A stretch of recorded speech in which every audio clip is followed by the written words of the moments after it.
అందరూ కూడా మోకరించి ప్రార్థనలు ఏకీభవించండి. ప్రతి ఒక్కరూ కూడా మోకరించి ప్రార్థనలు ఏకీభవించండి.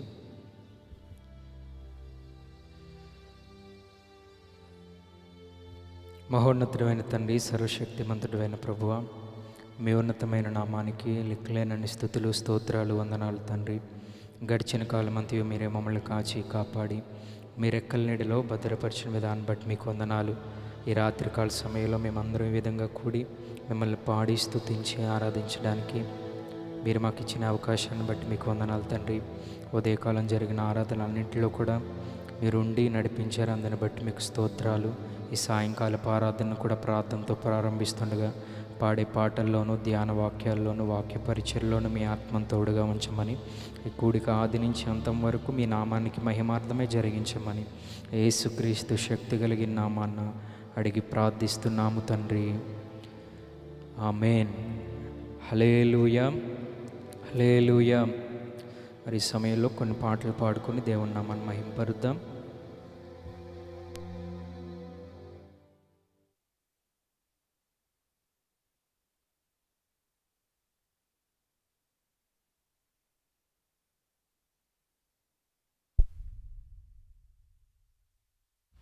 హల్లెలూయా, హల్లెలూయా.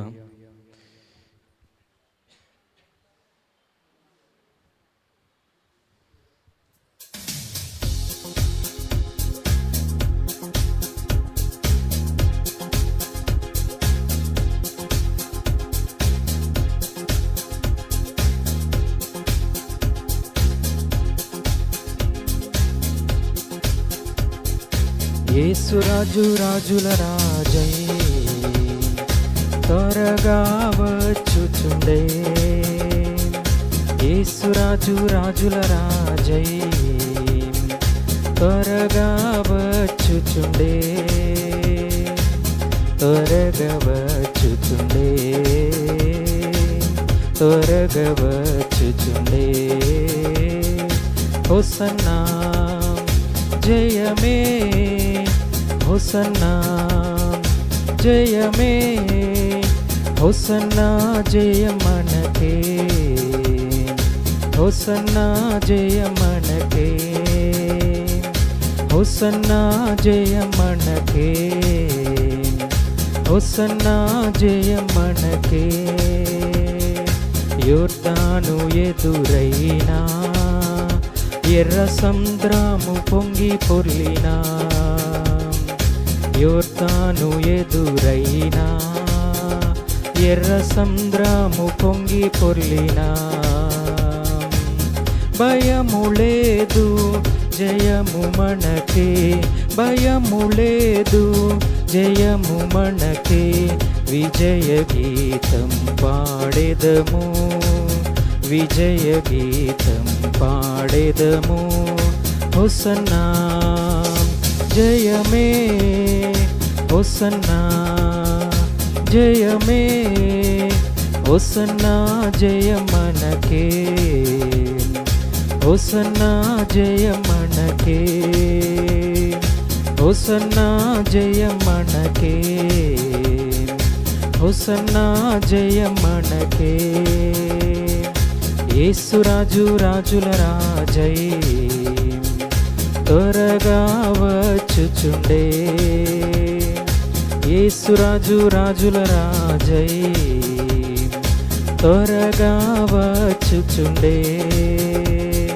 శరీర రోగమైనా, అది ఆత్మీయ వ్యాధి అయినా, శరీర రోగమైనా, అది ఆత్మీయ వ్యాధి అయినా, యేసు గాయముల్ స్వస్థపరచున్, యేసు గాయముల్ స్వస్థపరచును. రక్తమే రక్షణనిచ్చున్, రక్తమే రక్షణనిచ్చున్. హోసన్నా జయమే, హోసన్నా జయమే, హోసన్నా జయమనకే, హోసన్నా జయ మనకే, హోసన్నా జయ మనకే, హోసన్నా జయ మనకే. యేసురాజు రాజుల రాజై త్వరగా వచ్చుచుండే, యేసురాజు రాజుల రాజై త్వరగా వచ్చుచుండే. హల్లెలూయా స్తుతి మహిమా ఎల్లప్పుడు, హల్లెలూయా స్తుతి మహిమా, హల్లెలూయా స్తుతి మహిమా ఎల్లప్పుడు, హల్లెలూయా స్తుతి మహిమా. యేసురాజు మనకు ప్రభువై, యేసురాజు మనకు ప్రభువై త్వరగా వచ్చుచుండే, త్వరగా వచ్చుచుండే. హోసన్నా జయమే, హోసన్నా జయమే, హోసన్నా జయ మనకే, హోసన్నా జయ మనకే, హోసన్నా జయ మనకే, హోసన్నా జయ మనకే. యేసురాజు రాజుల రాజై త్వరగా వచ్చుచుండే, యేసురాజు రాజుల రాజై త్వరగా వచ్చుచుండే, త్వరగా వచ్చుచుండే, త్వరగా వచ్చుచుండే. హోసన్నా జయమే, హోసన్నా జయమే, హోసన్నా జయ మనకే, హోసన్నా జయ మనకే, హోసన్నా జయ మనకే,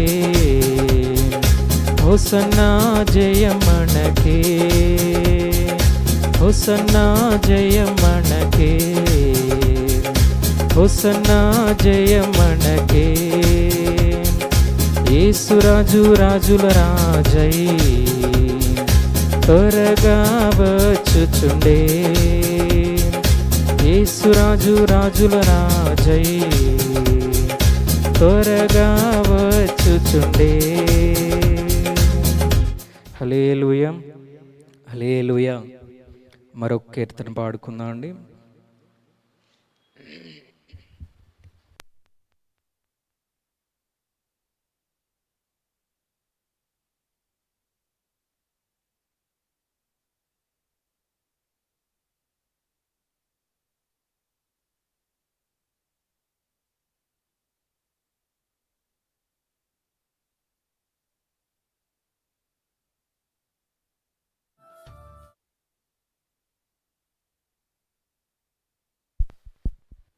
మరొక కీర్తన పాడుకుందాం.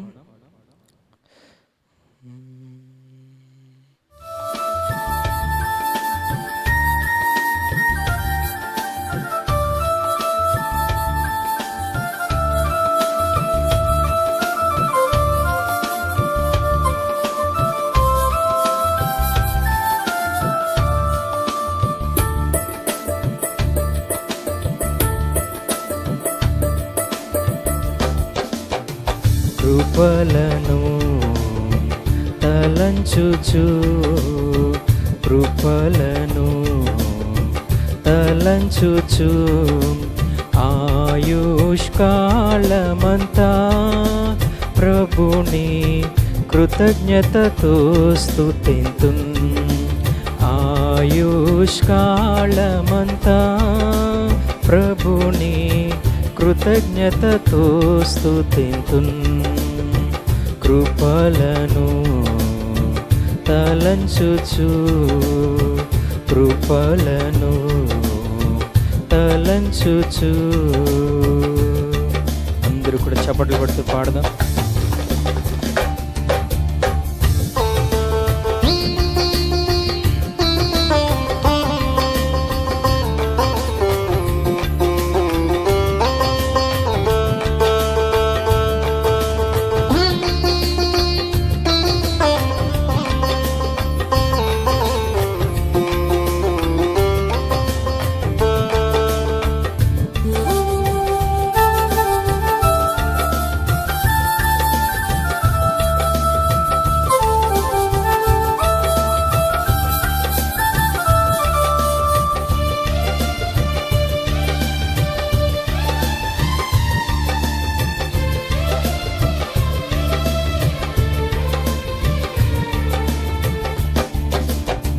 మిమ్మును ముట్టినవాడు నా కంటి పాపను,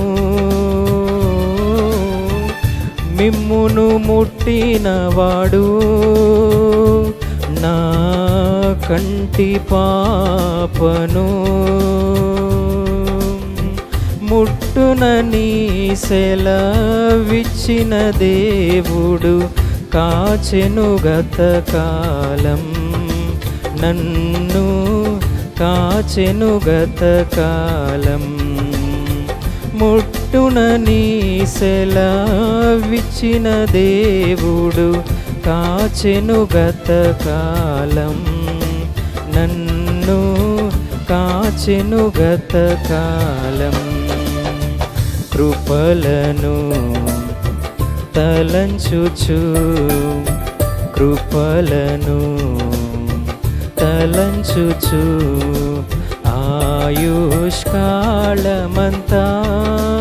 ప్రభుని కృతజ్ఞతతో స్తుతింతున్, ఆయుష్కాలమంతా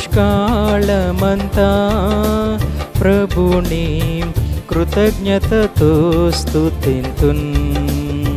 కృపలను తలంచుచు, అందరూ కూడా చప్పట్లు కొడుతూ పాడదాం.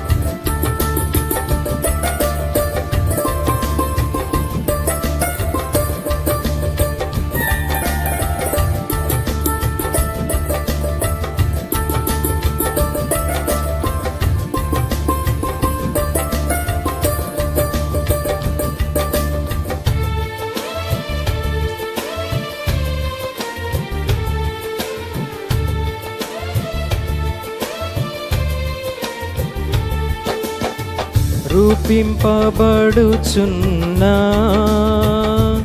ఏ ఆయుధముండినను, రూపింపబడుచున్నా ఏ ఆయుధముండినను, నాకు విరోధమై వర్ధిల్లదూయని చెప్పిన మాట సత్యం. యేసు చెప్పిన మాట సత్యం. నాకు విరోధమై వర్ధిల్లదు అని చెప్పిన మాట సత్యం. ప్రభువు చెప్పిన మాట సత్యం. కృపలను తలంచుచు, కృపలను తలంచుచు, ఆయుష్కాలమంతా ప్రభుని కృతజ్ఞతతో స్తుతింతున్. ఆయుష్కాలమంతా ప్రభుని కృతజ్ఞతతో స్తుతింతున్. అందరూ కూడా చప్పట్లు కొడుతూ పాడదాం.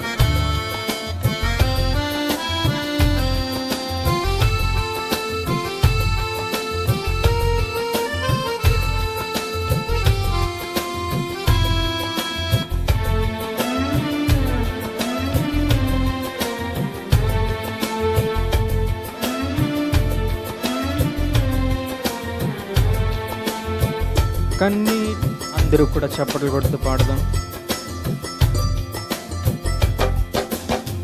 కన్నీటిలో ఎలలో నే కృంగిన వేళలలో, కన్నీటిలో ఎలలో నే కృంగిన వేళలలో, నింగిని చీల్చి వర్షము పంపి నింపెను నా హృదయం. యేసు నింపెను నా హృదయం. నింగిని చీల్చి వర్షము పంపి నింపెను నా హృదయం. యేసు నింపెను నా హృదయం.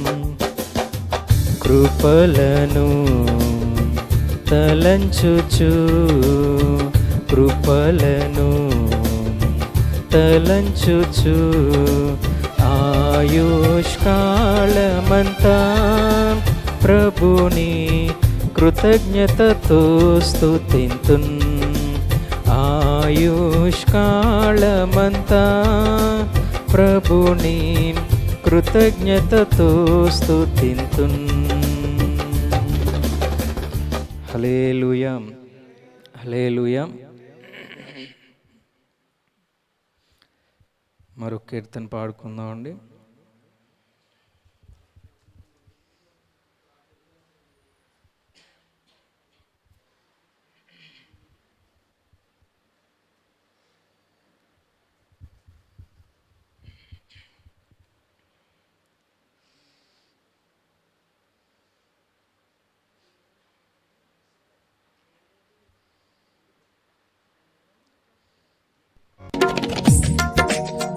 ఏమని వర్ణింతు నీ కృపను, ఏరులై పారెనే నా గుండెలోన.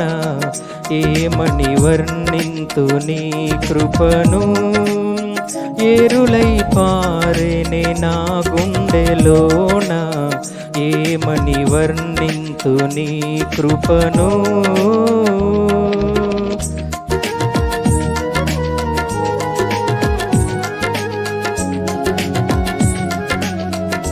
అందరూ కూడా చప్పట్లు కొడుతూ పాడదాం.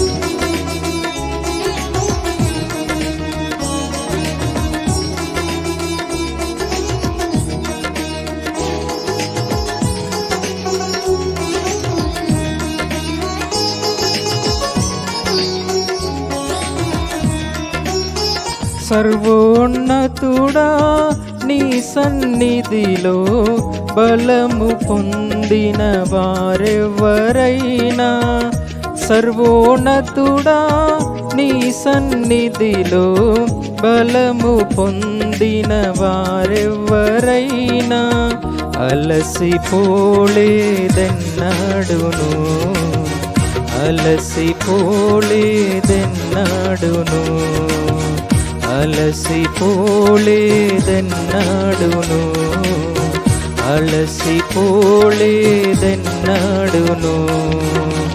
ఏమని వర్ణింతు నీ కృపను, ఏరులై పారెనే నా గుండెలోన. ఏమని వర్ణింతు నీ కృపను.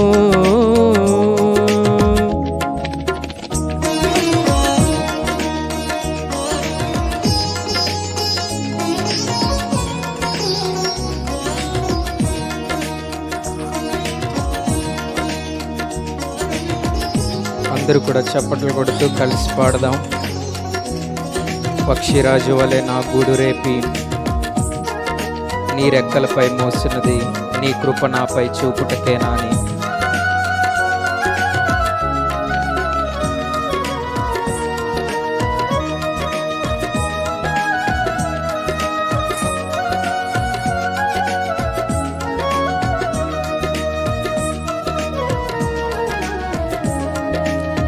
పక్షిరాజు వలెను నా గూడు రేపి, పక్షిరాజు వలెను నా గూడు రేపి, నీ రెక్కలపై మోసినది, నీ రెక్కలపై మోసినది, నీ కృప నాపై చూపుటకా, నీ కృప నాపై చూపుటకా, నీ కృప నాపై చూపుటకా, నీ కృప నాపై చూపుటకా.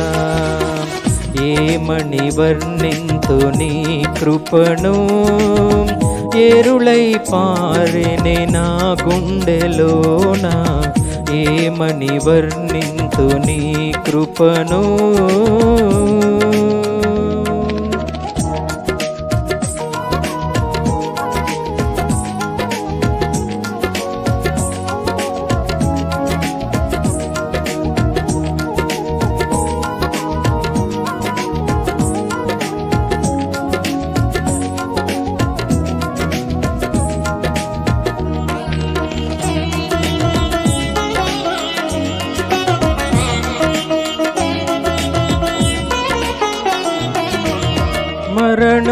నశింప చేయుటకేనా కృపా సత్య సంపూర్ణుడావై మరణము నశింప చేయుటకేనా కృపా సత్య సంపూర్ణుడావై మా మధ్యన నివసించితివా మా మధ్యన నివసించితివా మా మధ్యన నివసించితివా మా మధ్యన నివసించితివా ఏమని వర్ణింతు నీ కృపను.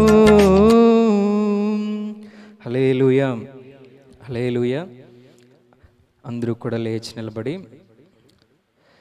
బైబిల్ గ్రంథాలు తెరిచి కీర్తనల గ్రంథం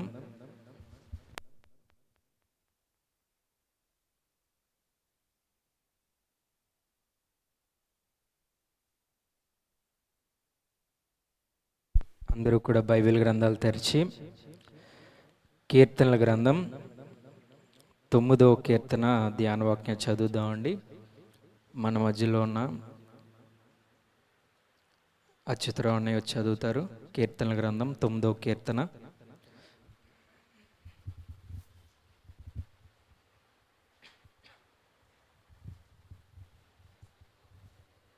దేవాతి దేవునికి స్తుతులు స్తోత్రములు. మన రక్షకుడు మన విమోచకుడైన యేసుక్రీస్తు నామమునకు ఘనత మహిమ ప్రభావం కలుగును గాక. ఆత్మీయ తల్లిదండ్రులకు వారి కుటుంబానికి మరియు సంఘస్థులకు సహోదరులకు ప్రతి ఒక్కరికి పేరు పేరున మన సంఘం తరపున వందనాలు తెలియజేసుకుంటున్నాను. కీర్తనలో 9వ అధ్యాయం చదువుకుందాం.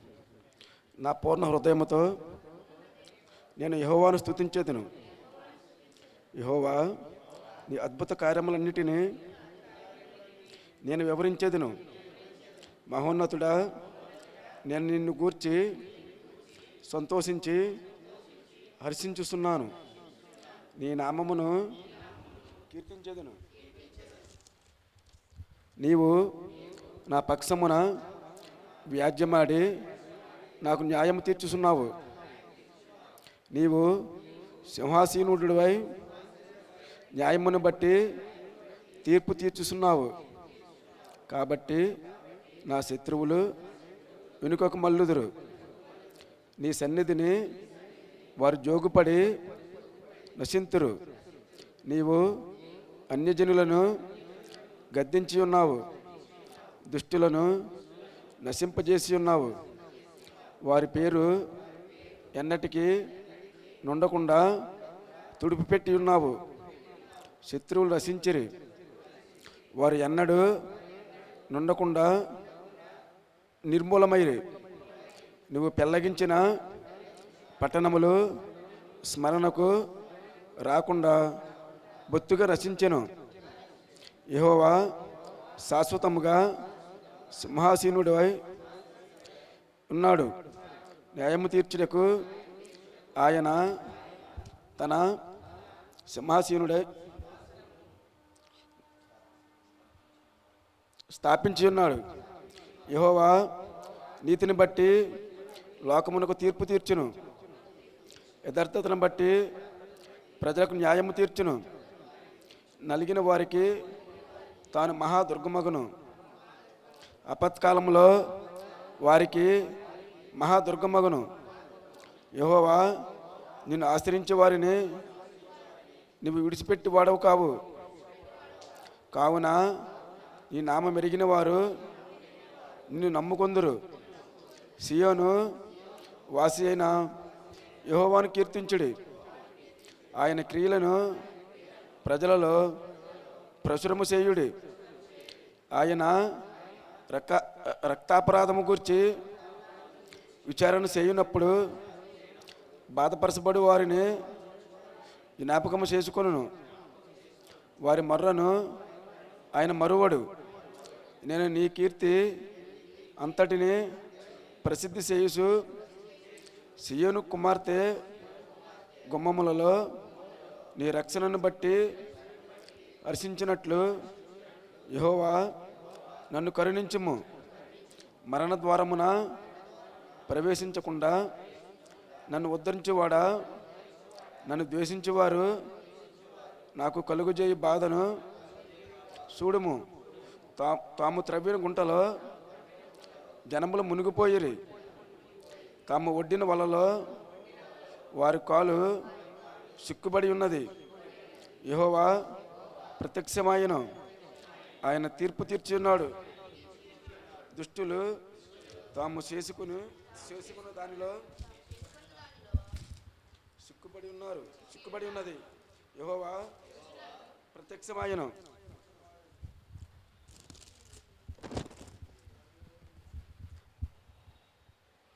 యెహోవా ప్రత్యక్షమాయను, ఆయన తీర్పు తీర్చి ఉన్నాడు. దుష్టులు తాము చేసుకుని దానిలో సిక్కి ఉన్నారు. దుష్టులను దేవుని మరచు జనులందరూ పాతాళమునకు దిగిపోవుదురు. దరిద్రులు నిత్యము మరువబడరు.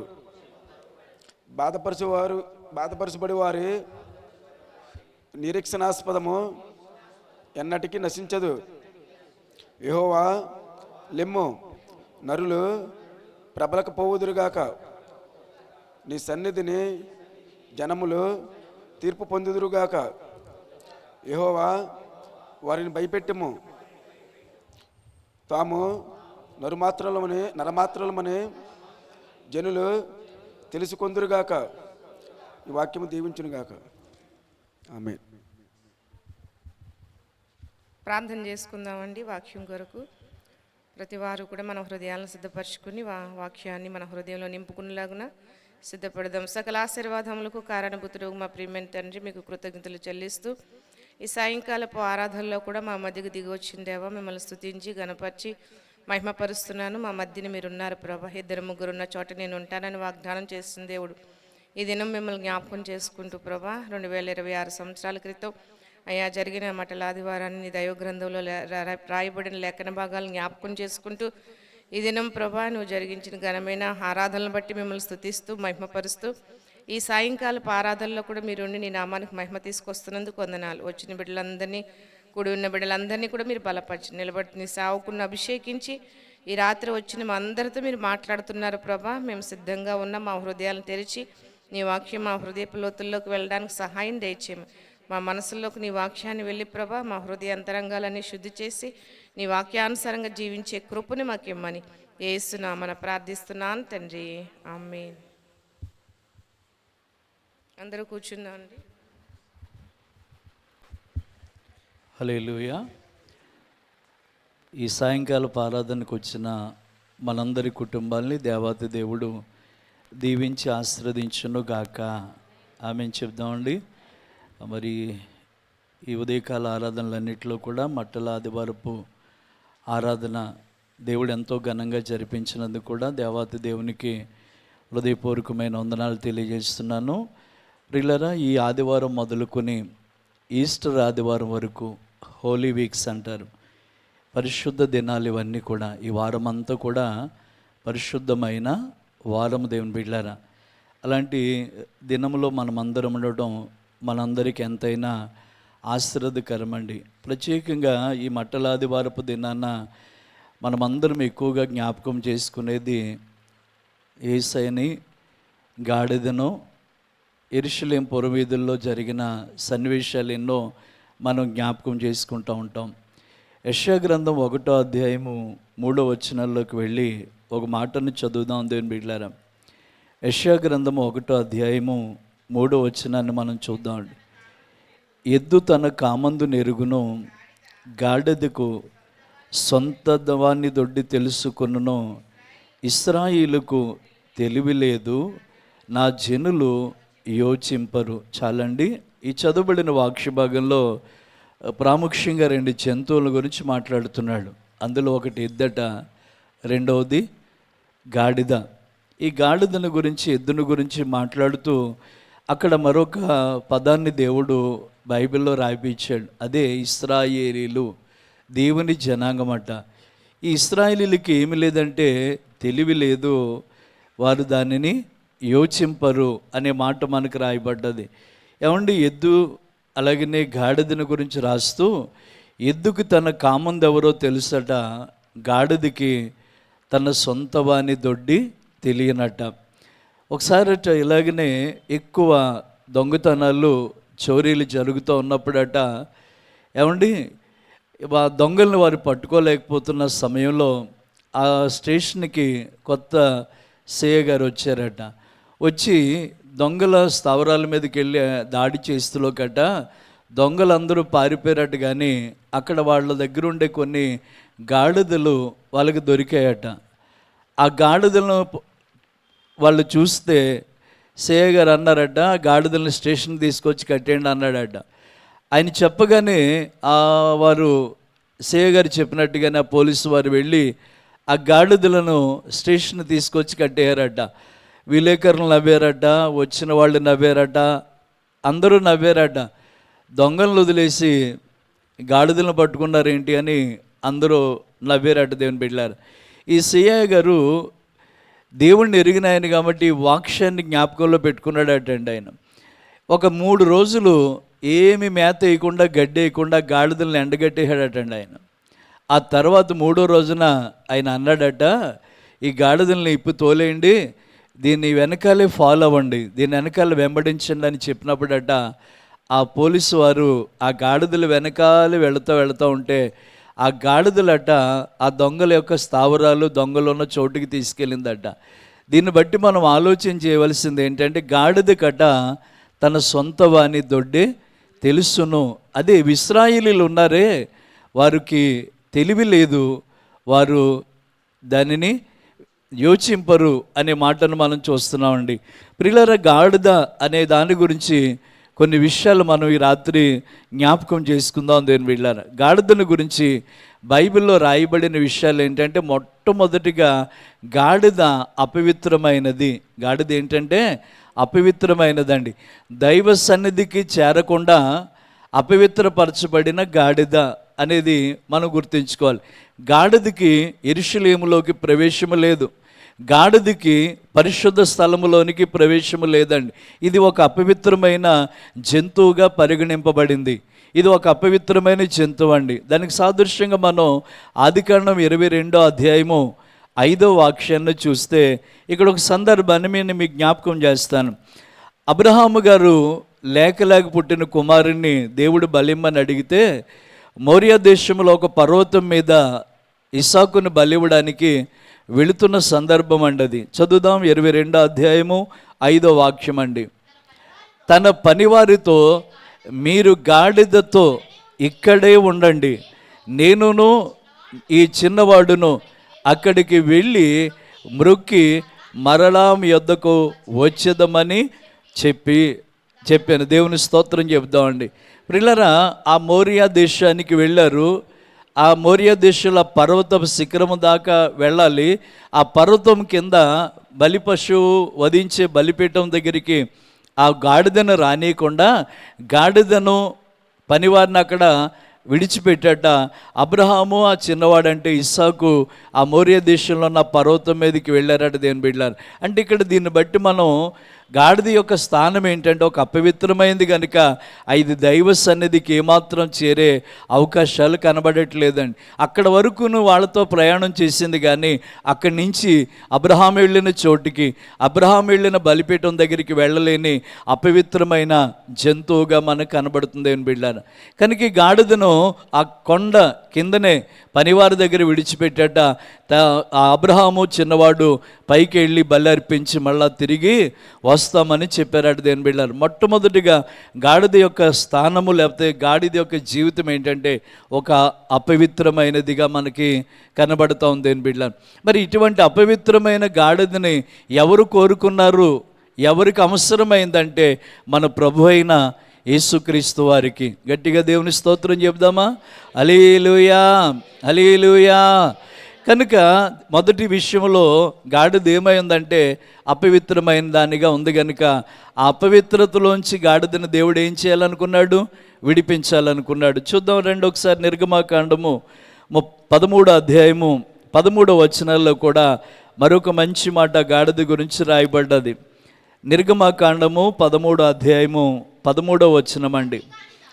ప్రతి గాడిద తొలి పిల్లను వెల ఇచ్చి విడిపించి దానికి మారుగా గొర్రె పిల్లను ప్రతిష్ఠింపవలెను. అట్లు దానిని విడిపించకపోయిన ఎడల దాని మెడను ఇరగదీయవలెను. చూడండి దేని బిడ్డలారా, ప్రత్యక్షపు గుడారానికి ఎదురుగా ఒక గాడిదను కట్టేస్తారటండి. కట్టేసినప్పుడు దాన్ని వెల ఇచ్చి దాన్ని విడిపించాలి. ఎవరో ఒకరు వెల ఇచ్చి దాన్ని విడిపించాలి.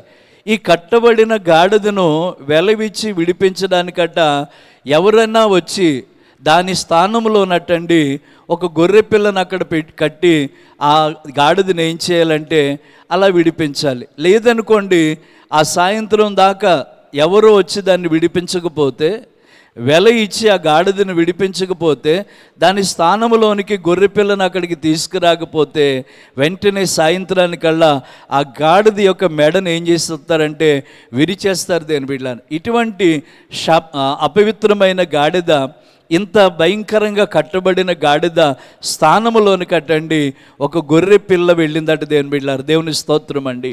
ఒక గొర్రె పిల్ల వెళ్ళిందట దేని బిడ్డలారు. ఒక సంభాషణ మన మట్టుకు మనం మాట్లాడదాం. గాడిద దగ్గరికి ఎవరు వెళ్ళారండి అంటే ఒక గొర్రె పిల్ల వెళ్ళిందట. గొర్రె పిల్లను చూసి గాడిద అడిగిందంట, మీరు ఎందుకు వచ్చారు అని అడిగిందట. నువ్వు ఎందుకు వచ్చావు అని అడిగితే నీకోసమే అని చెప్తుందంటే ఈ గొర్రె పిల్ల. నా కోసం ఎందుకు వచ్చావంటే నిన్ను విడిపించడానికి అందటండి. నా దోషము ఉంది కదంటే నీ దోషాన్ని నా మీద తీసుకుంటాను అందట. మరి నేను మరణించాలి కదా, మరణము నా మీద ఉంది కదంటే నీ కొరకు నేను మరణము చెందడానికి వచ్చానని చెప్పటండి. గాడిదని విడిపించట. గాడిద ప్లేస్లో, గాడిద స్థానంలో ఎవరు కూర్చున్నారంటే గొర్రె పిల్ల కూర్చున్నారండి. గాడిద మానవులమైన మనల్ని చూసిస్తూ ఉంటే గొర్రె పిల్ల ప్రభువు అయిన యేసుక్రీస్తు వారిని సూచిస్తూ ఉందండి. అందుకే బాప్తిసం ఇచ్చి యోహాను గారు ప్రభు అయిన యోహాను చేత బాప్తిసం పొందడానికి నడిచి వస్తుంటే ప్రజలందరి వైపు చూపించి చెప్పిన మాట, అదిగో అదిగో లోక పాపములను మోసుకొని పోవడానికి వస్తున్న దేవుని గొర్రె పిల్ల, దేవుని గొర్రె పిల్ల. ప్రియులారా, ఈ ఆదివారపు రోజున అపవిత్రముగా ఉన్న గొర్రె పిల్లను, కట్టబడి ఉన్న గొర్రె పిల్లను గాడిద పిల్లను విడిపించడానికి ఎవరు వచ్చారా అంటే గొర్రె పిల్లగా ప్రభు అయిన యేసుక్రీస్తు వారు వచ్చారు దేని బిడ్డలారు. ఇదిగో ప్రత్యక్ష గుడారం ఎదురుగా కట్టిన ఆ గాడిదని సాయంత్రం దాకానే చూస్తారు.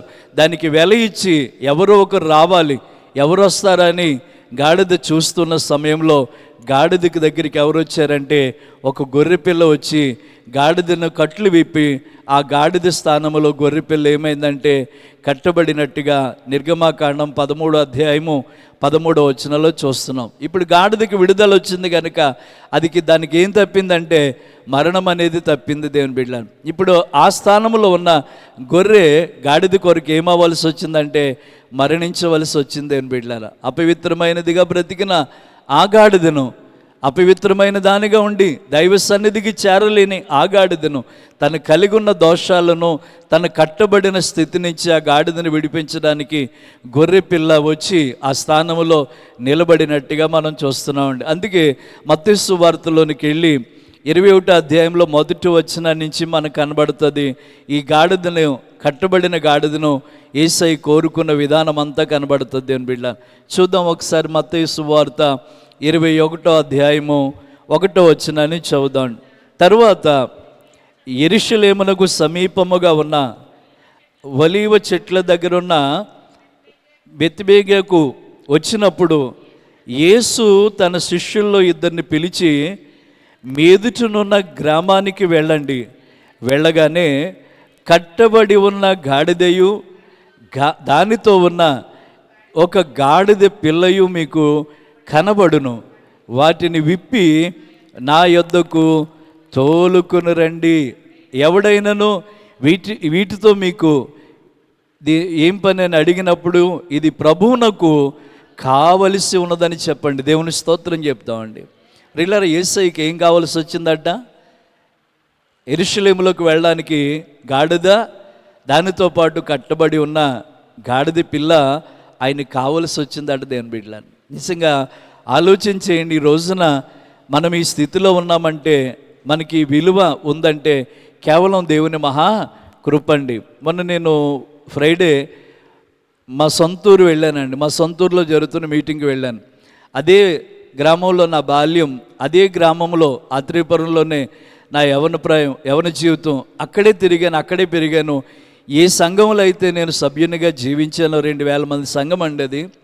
అక్కడ బైబిల్ సెమినరీ జరిగింది. వాళ్ళు గ్రాడ్యుయేట్స్ ఉన్నారు, వాళ్ళు ఆ రోజు గ్రాడ్యుయేషన్ తీసుకుంటున్నారు. తర్వాత అక్కడ సేవకుల సదస్సు ఏర్పాటు చేయబడింది. అక్కడ అందరూ నా జీవితం ఏంటో, నేను ఎలా పెరిగానో, నేను ఎలా జీవించానో నాకు తెలుసండి. కానీ అంతమందిలో కూడా, అన్ని 100 మందిలో కూడా నిలబడి దేవుని వాక్యము ప్రకటించడానికి నన్ను ఆ స్థలంలో నిలబెట్టి వాక్యం చేయించారు దేవుని బిడ్డలను.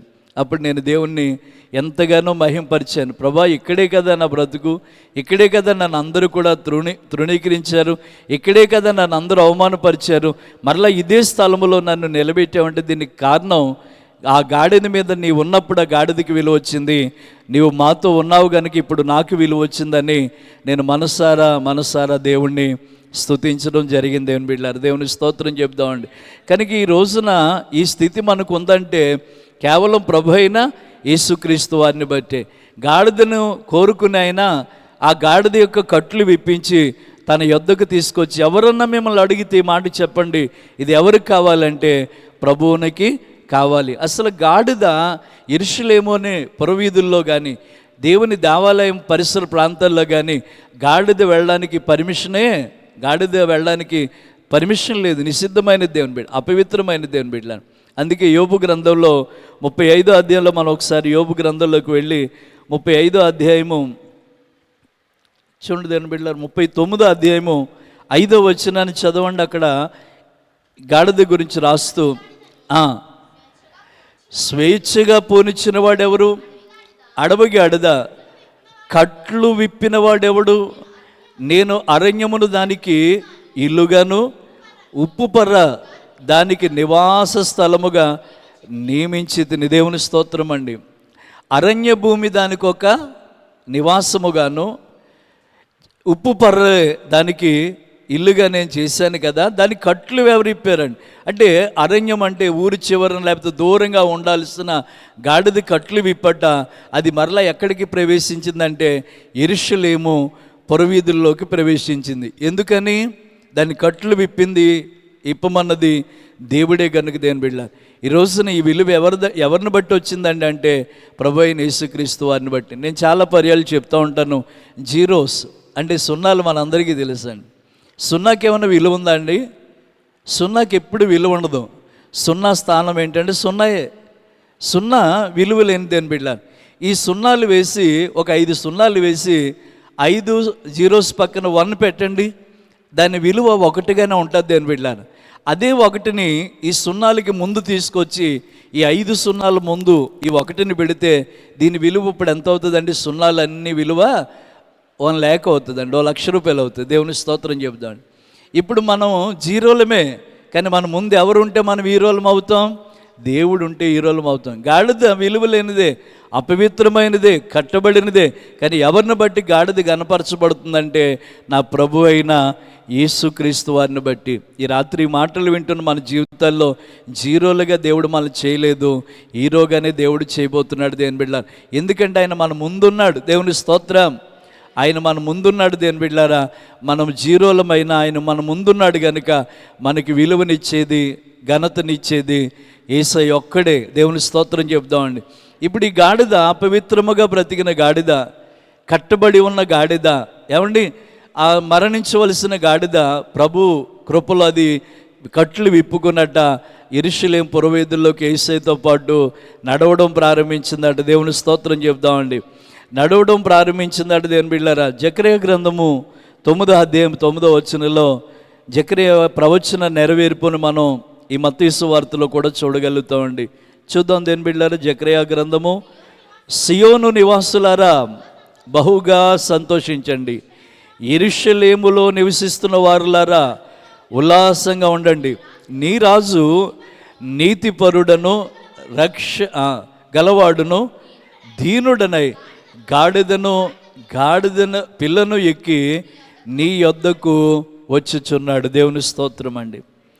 ఇప్పుడు ఆయన గాడిద పిల్లను ఎక్కి సియోనులోనికి యెరూషలేము పురవీధుల్లోనికట నీ రాజు గాడిద పిల్లను ఎక్కి నీ వద్దకు వచ్చుచున్నాడని జకర్యా గ్రంథంలో ఒక ప్రవచనం ఒకటి ఉంది దేని బిడ్డలారా. ఆ ప్రవచనాన్ని నెరవేర్చడానికి ఈ హోలీ వీక్స్లో, ఈ పరిశుద్ధ వారములో దేవుడు ముందుగా గుడ్ ఫ్రైడేకి, ఈస్టర్కి ముందుగా ఆయన మరొక్కసారి ఎక్కడికి ప్రవేశించారంటే యెరూషలేములోనికి వెళితే అక్కడికి ఆల్రెడీ ఆయన పట్టుకోవడానికి సిద్ధంగా ఉన్నారు. ఆయన్ని చంపడానికి ఎన్నో ప్రయత్నాలు జరుగుతూ ఉన్నాయి. అయినా కూడా ఆ గాడిదను కట్లు విప్పి ఎక్కడ ఊరేగిస్తున్నాడయ్యా అంటే యెరూషలేము పురవీధుల్లో తీసుకెళ్ళాడు. దాన్ని ప్రజలందరూ సంతోషించండి, సియోన్ నివాసులారా సంతోషంగా ఉండండి, యెరూషలేములో ఉన్న వారులారా ఉల్లాసంగా ఉండండి, నీ రాజు గాడిద పిల్లనెక్కి నీ వద్దకు వచ్చుచున్నాడు అనే మాట మనం చూస్తున్నామండి. నిజంగా ఈ రోజున ఈ ఖర్జూరపు మట్టలు మన దగ్గర లేవు, కానీ ఈత మట్టలే పట్టుకుని బాగా డెకరేట్ చేసి చాలా మన పరిచర్లో నేను చూస్తూ ఉంటాను, మన సంఘాల్లో నేను చూస్తూ ఉంటానండి. ఆ చర్చెస్లో మన యేసు కృపాసంది పరిచర్లో తెల్లని చీరలు పరిచేస్తారండి. మొత్తం చీరలు పరిచేసి దాని నిండా పువ్వులు చల్లేసి దాని మీదుగా మమ్మల్ని నడవమంటూ ఉంటారండి. నేను చాలాసార్లు పక్క నుంచే నడిచానండి. ఎందుకంటే అమ్మో, మనం దేవుడికి ఘనత ఉండాలి కానీ మనకు కాదనుకుని ఇప్పటికి కొన్ని సంవత్సరాల నుంచి అలా బట్టలు పరుస్తూనే ఉంటారు, పువ్వులన్నీ కూడా చల్లుతూనే ఉంటారు. దేని బిడ్డ నేను అంటాను, మనకంటే ముందుగా ఆ స్థలంలో ఎవరు నడుస్తున్నారంటే దేవుడే నడుస్తున్నాడు. దేవుని స్తోత్రం చెప్దామండి. హల్లెలూయా. ఈ ఖర్జూర మట్టలు చేత పట్టుకుని యోసన్నకి జై అని వాళ్ళు కేకలు వేస్తున్నారు. మన దగ్గర ఖర్జూర మట్టలు లేవు కానీ ఈత మట్టలే ఉన్నాయి. దేని బిడ్డ ఈత మట్టలు ఖర్జూర మట్టలు ఒకే జాతికి చెందినవి. దేని బిడ్డ ఖర్జూరకాయలు అంత ఉంటే ఈతకాయలు ఇంతగా ఉంటాయి. రెండు అక్క చెల్లెళ్ళే మర్చిపోవద్దు. రెండు ఒక కాండానికి. ఇదంతా మనకి తెలియనక్కర్లేదు, ఎందుకంటే ఈత చెట్టు ఎలా ఉంటుందో ఖర్జూర చెట్టు కూడా అలాగే ఉంటుంది. దేని బిడ్డలారు కానీ మన ప్రాంతాల్లో ఖర్జూరపు మట్టలు దొరకవు కాబట్టి, యెరూషలేములు అన్నీ అవి ఉంటాయి కాబట్టి వాళ్ళు ఖర్జూర మట్టలు పట్టుకుని యేసయ్యకి ఓసన్నికి దేవుని పేరట వస్తున్న వాడికని జయమని పలుకుతూ, ఓసన్నికి జయమని పలుకుతూ వారి కేకలు వేయటం మొదలు పెట్టారట. దేవుని బిడ్డలారు ఇంకా కొంతమంది అయితే తమ బట్టలను తీసుకొచ్చేటండి దారి పొడుగునే వేస్తున్నారట. దేవుని బిడ్డలారు ఇప్పుడు ఆ బట్టల మీద యేసయ్య నడవట్లేదు. దేని బిడ్డలారా ఏ నిషిద్ధమైనగా పిలువబడిన గాడిద, అపవిత్రమైన గాడిద దేవుని బలిపీఠం దగ్గరికి వెళ్ళకూడదో, పవిత్ర పరిశుద్ధ స్థలంలోకి చేరకూడదో, ఆ అపవిత్రమైన ఆ కట్టబడిన గాడిద యొక్క కట్లు విప్పట ఆయన గాడిద మీద కూర్చుంటేనట ఇప్పుడు ఆ గాడిదను దేని మీద నడిపిస్తున్నారంటే వారు పరిచిన బట్టల మీద నడిపిస్తున్నారట. దేవుని స్తోత్రం చెప్దామండి. అదే వీధిలోకి, అదే యెరూషలేములోకి వస్తే గాడిదను తరిమి కొట్టేవారు. కానీ ఈరోజు గాడిదని ఎవరు ఏమనట్లేదు, ఎందుకంటే గాడిదతో పాటు ఎవరున్నారంటే యేసయ్య ఉన్నాడు. దేని బిడ్డ నీ ఘనత దేవుని బట్టే తల్లి, నీ ఘనత దేవుని బట్టే కుమారుడా. మన ఘనత, మన విలువ దేవుడు ఉంటేనే మనకు విలువ. దేవుని స్తోత్రం అండి. ఇందా చెప్పే నేను సున్నాలు ఉన్నా అది సున్నాయే, కానీ ఆ సున్నాలకి అవతల వేస్తే అది ఒకటే, కానీ అదే ఒకటి ఈ సున్నాలకి ముందుంటే దాని సున్నాలకి విలువ పెరుగుతుందని దేవుని సేవకునిగా మీకు తెలియజేస్తూ ఉన్నాను. అందరూ కూడా వారు ఆ ఖర్జూర మట్టలు పట్టుకుని దేవుణ్ణి ఏం చేస్తున్నారండి, ఎక్కువగా స్తుతిస్తూ ఉన్నారండి. కొంతమంది అయితే బట్టలు పరుస్తూ ఉన్నారు. వాస్తవానికి బట్టలు ఎందుకు పరుస్తారు అనేది నేను బైబిల్ గ్రంథంలో చూసాను. దేవుని బిడ్డలాను రాజుల 2వ గ్రంథంలోకి వెళ్ళి అక్కడ చూసినప్పుడు ఒక మాట మనకు కనబడుతుంది. దేవుని బిడ్డ రాజుల 2వ గ్రంథము 9వ అధ్యాయము 12-13 వచనాల్లో చూద్దాం. దేవుని బిడ్డలాను కాబట్టి వారు అదంతా ఒట్టిది, జరిగిన దానిని మాకు తెలియచేయమని చెప్పగా అతడు ఇట్లనెను, ఇశ్రాయేలీయుల మీద పట్టాభిషిక్తునిగా చేయుచున్నానని యెహోవా సెలవిస్తున్నాడని అతడు నాతో చెప్పాను. దేవుని స్తోత్రం చెప్పండి. ఇక్కడ ఒక సందర్భాన్ని మీకు జ్ఞాపకం చేస్తున్నాను. ఒక సైన్యాధ్యక్షుడి దగ్గరికి, సైన్యములో సైన్యాధ్యక్షుడిగా ఉన్న ఒక వ్యక్తి దగ్గరికి దేవుడు ఒక ప్రవక్తను పంపించాడండి. ఆ ప్రవక్త వచ్చి పక్కకు తీసుకెళ్ళినానా, ఇదిగో ఈ రాజు పరిపాలన సరిగా లేదు కనుక దేవుడు నిన్ను రాజుగా చేయబోతున్నాడు, అందుకే నన్ను ఇక్కడ పంపించారు, అందుకే నేను ఈ కొమ్ములో తైలం తీసుకుని వచ్చాను, నేను నిన్ను అభిషేకించి వెళతాను, నీవు ఇశ్రాయేలుకి వీళ్ళకి ఏమవుతావు, రాజు అవుతావని చెప్పి ఒక మాట చెప్పడానికి నేను వచ్చానని చెప్పి, ఈ సంగతి ఎవరికి చెప్పబోకు, ఎవరికి చెప్పొద్దు అని చెప్పి మాట తీసుకుని అతని మీద అభిషేకం చేసి వెళ్ళిపోయాడు. తక్కిన వారు అడుగుతున్నారు, మిగిలిన ఇతనితో ఉన్నవారు అడుగుతున్నారు, ఇదిగో ప్రవక్త వచ్చాడు కదా, ఆ ప్రవక్త ఏదో నీకు చెప్పాడు కదంటే మాట మార్చడానికి ఏదో అన్నాడు ఇతను. వీళ్ళు ఏమన్నారు తెలుసా, అదంతా ఒట్టిదే కానీ అసలు ఆయన నీతో ఏం చెప్పారో అది మాకు తెలియచెప్పమన్నారటండి. అప్పుడు వెంటనే ఆ యాహూ అనే వ్యక్తి, ఆ సైన్యాధ్యక్షుడు ఏం చెప్పాడంటే, అంతటా వారు అతి వేగరముగా తమ తమ వస్త్రములను మెట్ల మీద పరిచి అతని కింద పరిచి బాకా ఊదించి యేహూ రాజై ఉన్నాడని సాటించిరి. దేవుని స్తోత్రం చెప్పండి. దేని వెళ్ళారా, ఇక్కడ ఒక రాజు నియమించబడుతున్నప్పుడట ప్రజలు మర్యాద చూచగా, మర్యాద సాంప్రదాయబద్ధంగానట వారు బట్టలు ఏం చేసేవారటండి, కింద పరిచటండి, ఆ బట్టల మీద రాజుని నడిపించేవారట. దేని బిడ్డలారు, మరి మత్తయి సువార్తలోను జకరియా 9:9 ప్రకారంగా యేసుప్రభు వారిని ఎక్కడ నడిపించారు, ఆ యెరూషలేము పురవీధుల్లో బట్టల మీద నడిపించారు. ఇప్పుడు ఇశ్రాయేలీయులకి రాజుగా నియమించబడుతున్న యాహూ ఉన్నాడు కదండి, అతను ఇలా నన్ను రాజు అవుతాడని చెప్పారు అనగా నా ప్రజలందరూ ఏం చేశారు తెలుసా, వారి బట్టలను మెట్ల మీద పరిచేటండి. ఏమన్నారు తెలుసా అండి, యాహూ రాజు అవుతున్నాడని చెప్పట వారు గట్టిగా వారు కేకలు వేశారట. దేవుని స్తోత్రం చెప్దామండి. పాత నిబంధన కాలంలో ఒక రాజు అనే పదానికి ఇచ్చిన మర్యాద ఏంటంటే ప్రజలు తమ వస్త్రాలు నేల మీద పరిచారు, మెట్ల మీద పరిచారు. దేని బిడ్డ, యేసయ్య రాజులకు రాజు, ప్రభువులకు ప్రభు అని చెప్పడానికి యెరూషలేము పురవీధులు అందరూ కూడా వారి వస్త్రాలు తీసుకొచ్చి ఏం చేశారంటే నేలను పరిచటండి. రాజాతి రాజు అయిన యేసయ్యని వారు ఘనపరిచారట. దేవుని బిడ్డలారు, ఈ హోలీ వీక్స్లో ఖచ్చితంగా దేవుడు మహిమ తెచ్చుకున్నాను గాక, దేవుడు ఘనత తెచ్చుకున్నాను గాక. నేను మొక్కుస్తుతి గురించి కాదు కానీ ప్రతి రాత్రి నేను ఏదో చోటుకి వెళ్ళొస్తూ ఉంటాను. ఓ రోజు నేను ఓ చోట మొగల్తూరు అనుకుంటానండి, మొగల్తూరు వెళ్ళి వాకింగ్ చెప్పి సభల్లో వచ్చాను. అప్పటికి నాన్నగారు సార్ వాళ్ళ ఇంట్లో ఓల్ నైట్ ప్రేయర్ జరుగుతుందండి, పాటలు పాడుతున్నారు. అప్పటికే దాదాపు 1:30 2 అయిపోతుందండి. నేను కూడా గుమ్మదాకా వచ్చాను కానీ మరలా ఇబ్బంది పెట్టినట్టు ఉంటుంది ఏంటని మళ్ళీ వెనక్కి వెళ్ళిపోయానండి. పాటలు పాడుతున్నారు చక్కగా, నా మనసేమో ప్రయాణం. అప్పటికే 2-3 గంటలు జర్నీ చేసి వచ్చానండి మొగల్తూరులో వాకింగ్ చెప్పి. ఇక ఎంతసేపు అయినా సరే రావాలనిపిస్తుంది కానీ మళ్ళీ కుటుంబంలో జరుపుకున్న ఆల్ నైట్ కదా ఇది, మళ్ళీ మనం వెళితే ఏమన్నా డిస్టర్బ్ అవుతుందేమో అని చెప్పి అలాగే నేను మెట్లెక్కితే కూడా నేను ప్రభువుని స్తుతిస్తూ వెళ్ళిపోయానండి. దేవుని స్తోత్రం చెప్తామండి. హల్లెలూయా. నిజంగా నేను అంటానండి, దేవుణ్ణి గణపరిచే ప్రజలు ఎక్కడ ఉంటారో వారితో దేవుడు ఉంటాడు. దేవుని వెళ్ళాను.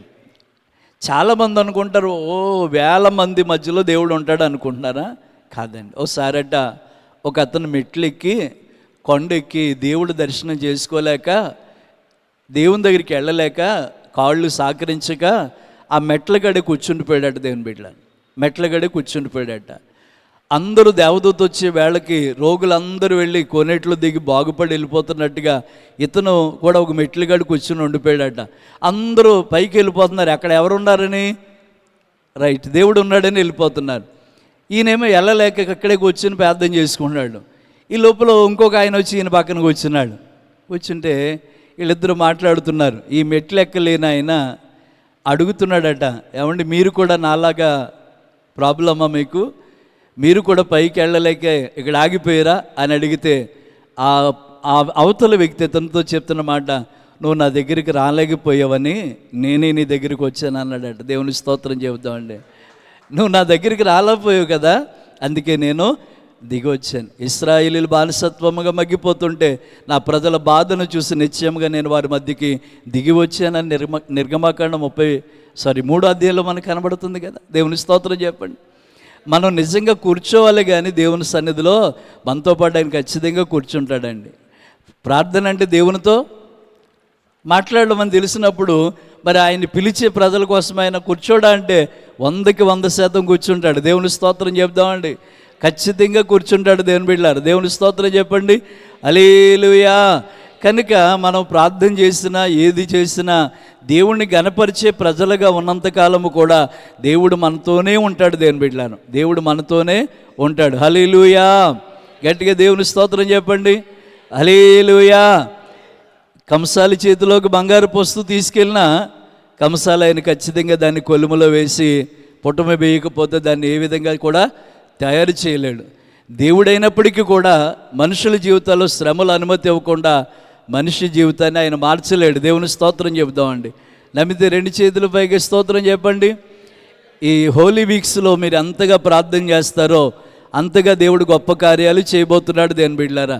చివరికి ఇంక ముగించుకునేటప్పుడు నేను ఈ గాడిద గురించి చెప్పాలనుకున్న మాట ఏంటంటే, గాడిద అపవిత్రమైనదిగా ఉన్నది. అపవిత్రతను బట్టి దైవ సాన్నిధ్యానికి వెళ్ళలేక ఆ ప్రత్యక్ష గుడారం బయట కట్టబడి ఉన్నది. దాని స్థానములోనికి ఎవరన్నా వచ్చి విడిపిస్తేనే తప్ప సాయంకాలం లోపల గాడిదని విడిపించకపోతే దాన్ని మెడ విరగొట్టి చంపుతారు దేని బిడ్డలారు. గాడిదని విడిపించడానికి మెల్లగా గాడిద పక్కకి ఎవరు వచ్చిందంటే ఒక గొర్రె పిల్ల వచ్చినట్టుగా నిర్గమకాండం 13:13లో చదువుకున్నాం. గాడిద కట్లు విడిపించబడి ఆ గాడిద వెళ్ళిపోయింది. గాడిద స్థానంలో గొర్రెపిల్ల ఉండి గొర్రెపిల్ల గాడిదకి మారుగా ఏమైపోయిందంటే బలైపోవడానికి వచ్చింది అని బిడ్డ. అదిగో కట్టబడి ఉన్న గాడిదను గాడిద పిల్లని తోలుకు రండి అని చెప్పి యేసయ్య ఆ గాడిదని కట్లిప్పు తోలుకొచ్చి ఆ గాడిదకి విలువ ఘనత ఇచ్చి ఎక్కడికైతే రాకూడదో, ఏ ప్రాంతంలో అయితే అది తిరగకూడదో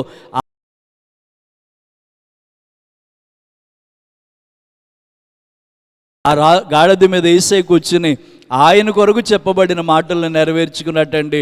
ప్రజలందరూ ఖర్చూరు మట్టలు పట్టుకుని ఓసన్నకి చేయం దేవుని పేరట వచ్చిన వాడు స్తుతింపబడును గాక అని చెప్తా ఉండగా ప్రజలందరూ వచ్చి తమ బట్టలు ఏం చేయటం మొదలుపెట్టారంటే పరచడం మొదలుపెట్టారు. ఎవరికి విలువ ఇవ్వడానికి బట్టలు పరుస్తారో ఇందాక చెప్పాను.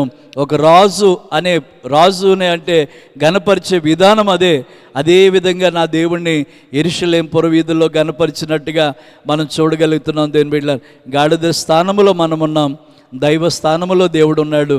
నీ స్థానములోకి ఆయన వచ్చి నీ స్థానాన్ని ఆయన తీసుకుని ఆయన నీకు విలువ ఘనత ఇవ్వాలని ఆశపడుతూ ఉన్నాడు.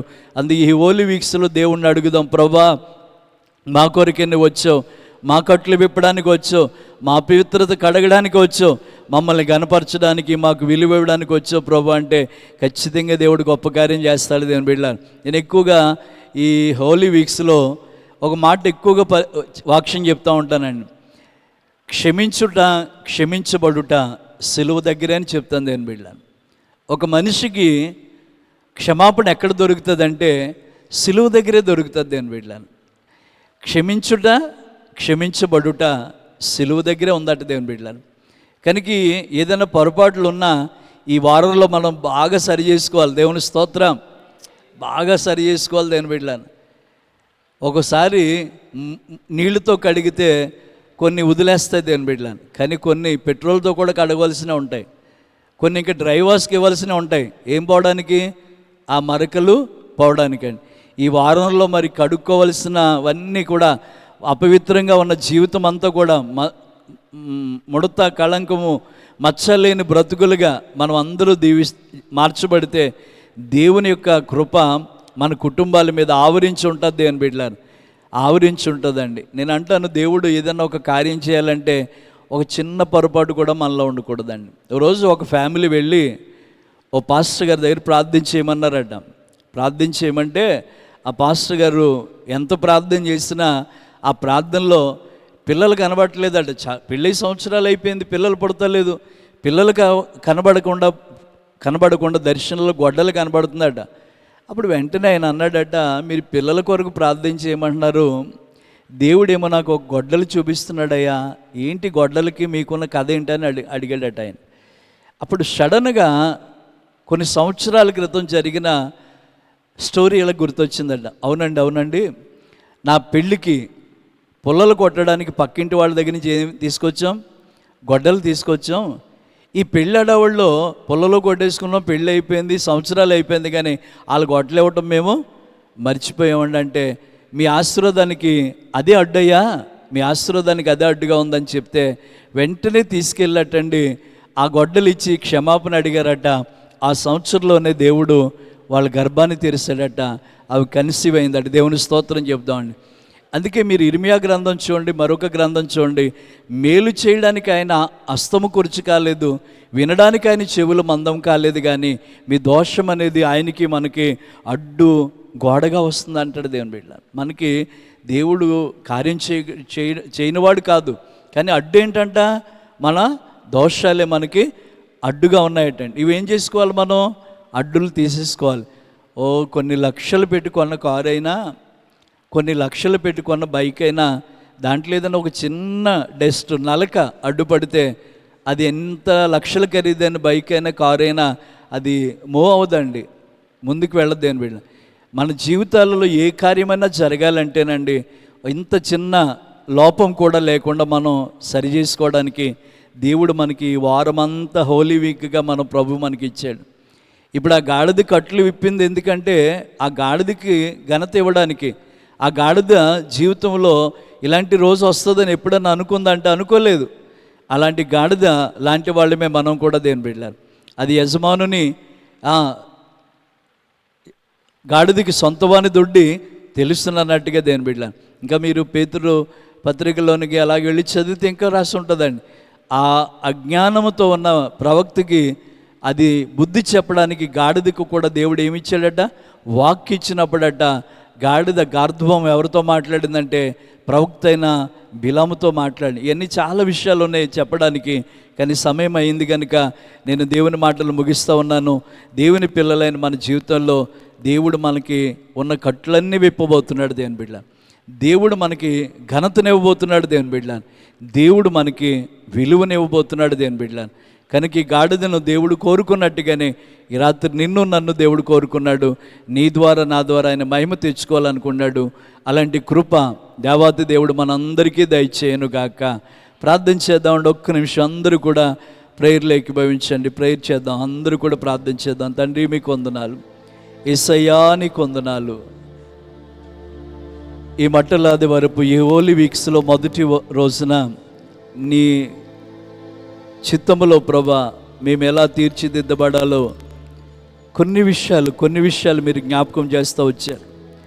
అపవిత్రముగా బతికి నీ పరిశుద్ధ స్థలములోనికి చేరలేక నిషిద్ధమైన జంతువుగా బ్రతికిన, అపవిత్రమైన జంతువుగా బతికిన గాడిద జీవితాన్ని మారిస్తే మా జీవితాన్ని కూడా నువ్వు మార్చే దేవుడో ఏనో తండ్రి అని చెప్పి ఎవరు మట్టుకు వారు ప్రార్థించేద్దామండి. నేను అంటున్నాను, ఈ రోజున దేవుడు అన్యాయస్తుడు కాదండి. దేవుడు ఎంతైనా నమ్మదగిన వాడే దేవుని బిడ్డలారు. దేవుడు ఎంతైనా నమ్మదగిన వాడే దేవుని బిడ్డలారు. దేవుడు ఎంతైనా నమ్మదగిన వాడే. వాస్తవానికి యోబు చెప్పాలి దేవుడు అన్యాయస్తుడని, కానీ ఆయన అంటాడు దేవుడు అన్యాయం చేయటం జరగని పని, అసంభవం అంటాడు. అది జరగదు అంటాడు, అంతే. ఇన్ని నష్టపోయినా జరగదు అంటాడు. ఇంకా ఆయన నమ్మకం చూడండి, యోబు యొక్క విశ్వాసాన్ని చూడండి.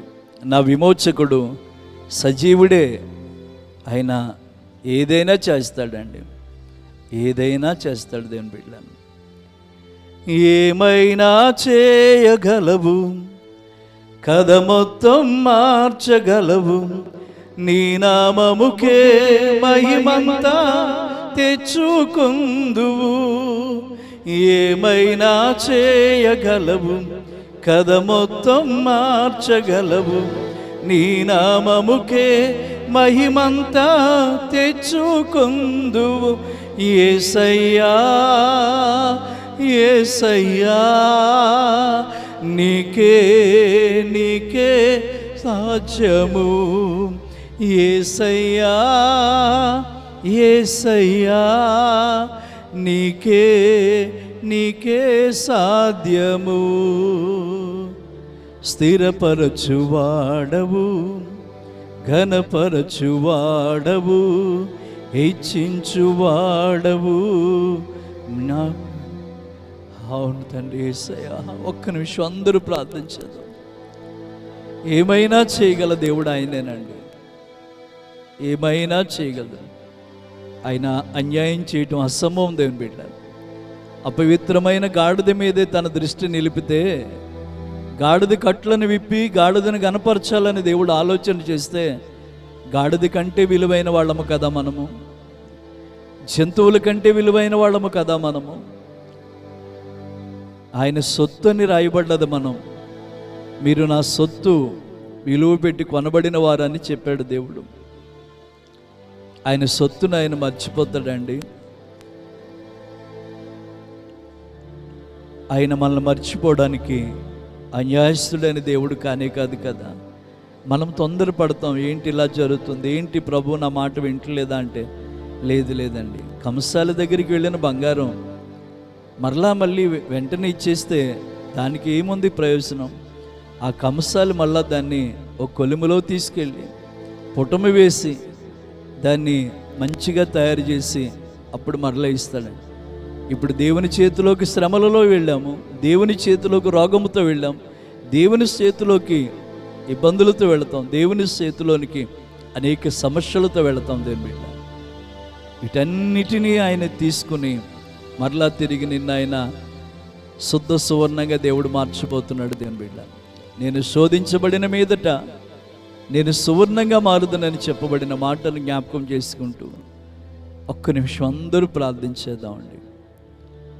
గాడిద కట్టుబడి ఉన్న గాడిద దగ్గరికి గొర్రెపిల్ల వెళ్ళి గాడిదను విడిపించి గాడిద స్థానంలో గొర్రెపిల్ల కూర్చోవడం ఎంత గొప్ప సంగతి అండి. ఆ గాడిద మనమైతే ఆ గొర్రెపిల్ల ఎవరో కాదు, మన ప్రభు అయిన యేసుక్రీస్తే. నీ కొరకు అటువంటి ఆలోచన, మన కొరకు దేవుడు అటువంటి ఆలోచన కలిగి ఉన్నాడండి.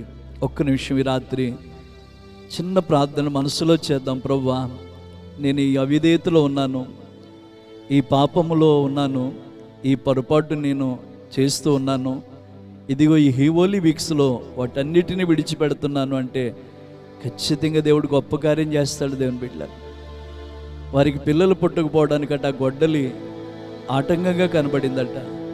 మనకి మేలు కలగపోవడానికి మన దోషాలు ఒకవేళ మనకు అడ్డుగా ఉంటాయి. ఒక్కొక్కసారి ప్రభు దగ్గర ఒప్పుకోవాలి, ప్రభా ఈ పొరపాటు నాలో ఏముందో మీకు తెలియదు, మీలో ఏముందో నాకు తెలియదు, మీలోను నాలోను ఏముందో దేవుడికి తెలుసండి.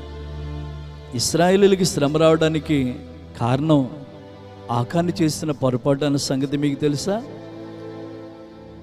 యెహోషువ గమనించలేకపోయాడు, ఇశ్రాయేలీయుల సర్వ సమాజము గమనించలేకపోయింది. వాళ్ళు బట్టలు చింపుకుని బూడిదలోకి వచ్చి ఏడుస్తూ ఉంటే, యెహోషువ నువ్వెందుకయ్యా ఏడుస్తావు, నువ్వెందుకయ్యా దుమ్మును నెత్తి మీద పోసుకుని బట్టలు చింపుకుంటావు, పాపం చేసిన వాడు ఒకడు మీలో ఉన్నాడు, వాడిని పట్టుకోండి,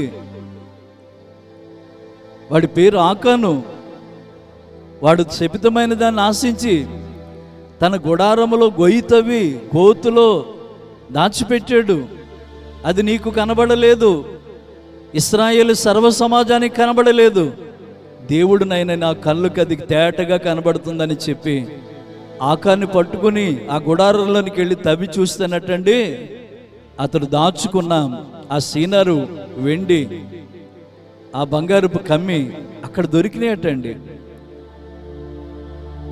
మనకు ఎదురుగా కనబడేది మనం చూడగలం, కానీ భూమిలో పాతి పెట్టిన ఆకాను తప్పును కూడా దేవుడు చూశాడంటే మన హృదయంలో ఏముందో దేవుడు తెలియదంటారా?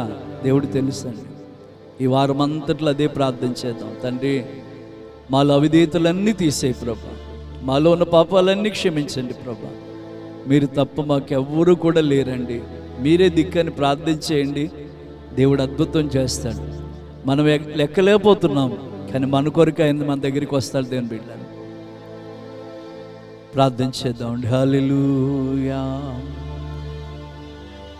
ప్రేమ నమ్మకం గల మా యేసు ప్రభువా, పరిశుద్ధుడు అయిన తండ్రి, ఈ సాయంకాలపు ఆరాధనలో కొన్ని నిమిషాలు ఒక గాడిద యొక్క జీవితం ఎలా ఉంటుందో, గాడిద యొక్క కట్టబడిన గాడిద యొక్క జీవితాన్ని ఎలా మార్చివేసి దానికి విలువ ఘనత ఇచ్చారో ఈ రాత్రి మీరు మాకు తేటగా నీ లేఖనాల్లోంచి మాట్లాడుతూ వచ్చారు తండ్రి.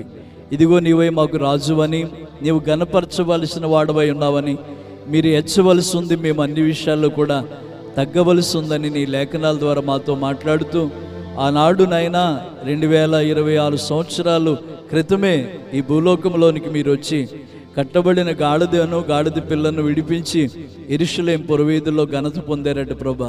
నేటికి కూడా నువ్వు ఘనత పొందుతూనే ఉన్నావు తండ్రి. నీ నామానికి మహిమ తెచ్చుకుంటూనే ఉన్నావు తండ్రి.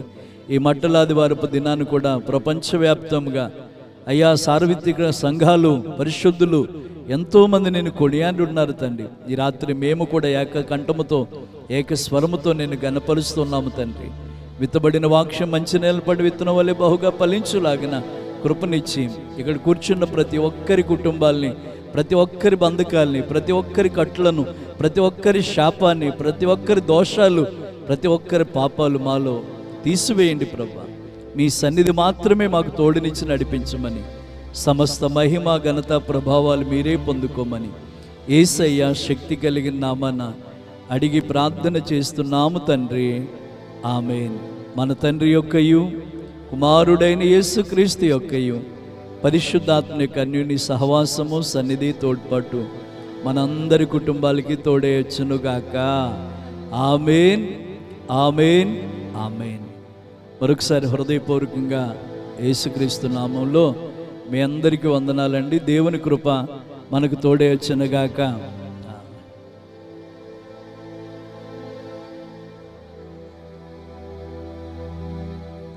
ఓకే, దయచేసి గమనించండి. 2 ప్రకటనలు త్వరగా చేస్తాను. ఒక నిమిషం కూర్చోండి.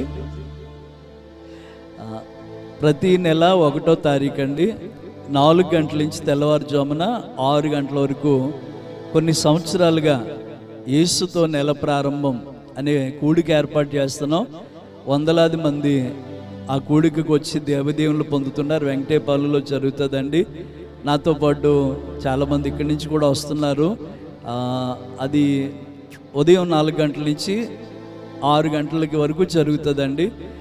చాలా దీవెనకరంగా ప్రతి కుటుంబాలు దీవించబడుతున్నాయి. 1వ తారీఖు అండి, ప్రతి నెల 1వ తారీఖు యేసుతో నెల ప్రారంభ కూడిక, ఆయనతోనే నెల ప్రారంభించడం చేస్తున్నప్పుడు దేవుడు అన్ని విధాలా సహాయం చేస్తున్నాడండి.